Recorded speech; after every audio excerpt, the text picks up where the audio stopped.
प्रजासत्ताक दिनाच्या पूर्वसंध्येला राष्ट्रपती द्रौपदी मुर्मू यांनी देशवासियांना केलं संबोधित. विकसित भारताच्या जडणघडणीत नारी शक्ती आणि युवा शक्तीची महत्त्वाची भूमिका असल्याचं प्रतिपादन.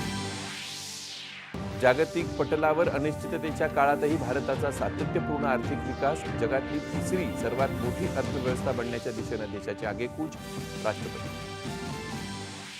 प्रजासत्ताक दिनाच्या पूर्वसंध्येला शौर्य पुरस्कार जाहीर. ग्रुप कॅप्टन शुभांशु शुक्ला यांना अशोक चक्र, तिघांना कीर्तिचक्र आणि 13 जणांना शौर्य चक्र. 2026 या वर्षासाठीचे पद्म पुरस्कार जाहीर. 5 जणांना पद्मविभूषण, 13 पद्मभूषण आणि 113 जणांना पद्मश्री. महाराष्ट्रातल्या 15 जणांचा समावेश.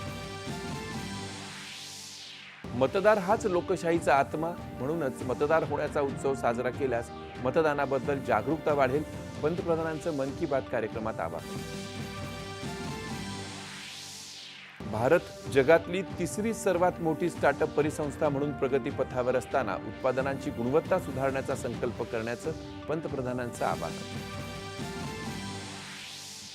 मतदान म्हणजे केवळ राजकीय अभिव्यक्ती नव्हे, तर निवडणुकीच्या लोकशाही प्रक्रियेवरच्या नागरिकांच्या विश्वासाचं प्रतिबिंब असल्याचं राष्ट्रपतींचं प्रतिपादन.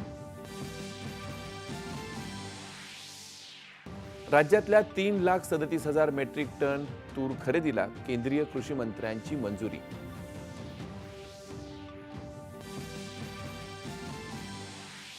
शिखांचे 9वे गुरु श्री गुरु तेग बहादूर यांच्या 350व्या हौतात्म्य वर्षानिमित्त नांदेडमध्ये हिंद दी चादर या विशेष समागमाचं आयोजन. मुख्यमंत्री देवेंद्र फडणवीस यांची उपस्थिती. आणि गुवाहाटी इथं खेळल्या जात असलेल्या न्यूझीलंड विरुद्धच्या T20 क्रिकेट सामन्यात भारतापुढे 154 धावांचं लक्ष्य. नमस्कार.